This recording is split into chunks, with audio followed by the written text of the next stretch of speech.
বড় খবর আসছে। কি সেই খবর? পাক সেনায় গণ ইস্তফা। ঠিক শুনছেন, আরো একবার বলছি, পাক সেনায় গণ ইস্তফা। আসিফ মুনিরের নেতৃত্বে মনোবল তলানিতে। তার কারণ, সেনা প্রধানকে চিঠি লিখে গণ ইস্তফার কথা জানালেন লেফটেন্যান্ট জেনারেল আহমেদ বুখারী।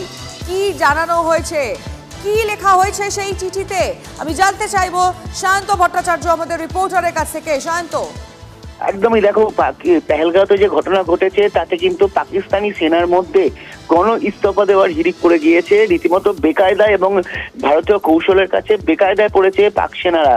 এবং পাক সেনার তরফে যেটা জানা যাচ্ছে যে একের পর এক মূলত সিন্ধু এবং নর্থ ইস্টের যে ফ্রন্টিয়ার রয়েছে সেনারা একের পর এক ইস্তফা দিচ্ছে। এবং তাদের শুধু বুখারি নয়, এই ধরনের লেফটেন্যান্ট জেনারেল, একাধিক লেফটেন্যান্ট জেনারেল ইতিমধ্যে গণ ইস্তফা দিয়েছেন।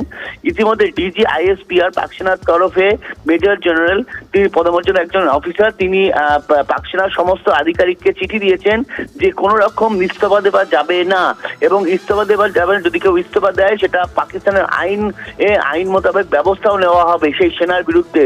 অর্থাৎ তারা যেখানে ঠেকানোর চেষ্টা করছে, কিন্তু দেখা যাচ্ছে গত কয়েকদিনে কয়েকশো পাক সেনা ইতিমধ্যে ইস্তফা দিয়েছেন। শান্ত, আমি পরিসংখ্যানটা, তুমি প্লিজ একটু সঙ্গে থাকো, আমি পরিসংখ্যানটা আমাদের দর্শকদেরকে জানাতে চাইবো।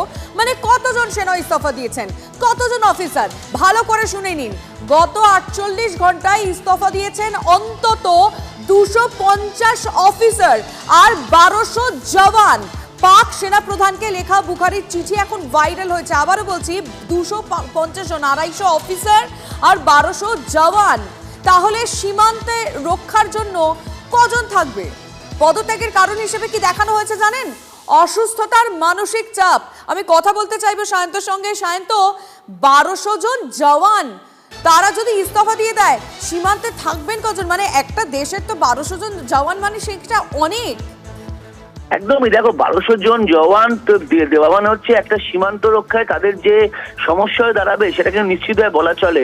একই সঙ্গে ভারতের সঙ্গে যে পরিস্থিতি তৈরি হয়েছে বর্তমানে, কার্যত যুদ্ধ পরিস্থিতি তৈরি হয়েছে, এই পরিস্থিতিতে 1200 জন জওয়ান সঙ্গে আধিকারিক, শুধু জওয়ান বললে ভুল হবে রিমা, জওয়ানদের পরিচালনা করে অফিসাররা, সেই অফিসাররাও তারা রেজিগনেশন দিচ্ছে। তাহলে যদি যুদ্ধ হয় তাহলে পরিচালনা করবে কে, সেটা নিয়ে কিন্তু শুরু হয়েছে রীতিমতো জটিলতা এবং সমস্যায় পড়েছে পাক সেনা। আর সেই কারণে কিন্তু ডিজি আইএসপিআর প্রত্যেককে ধরে ধরে চিঠি দিচ্ছে এবং আইনের ভয় দেখাচ্ছে, যদি কোনো সেনা ইস্তফা দেয় তাকে আইন মোতাবেক ব্যবস্থা নেওয়া হবে।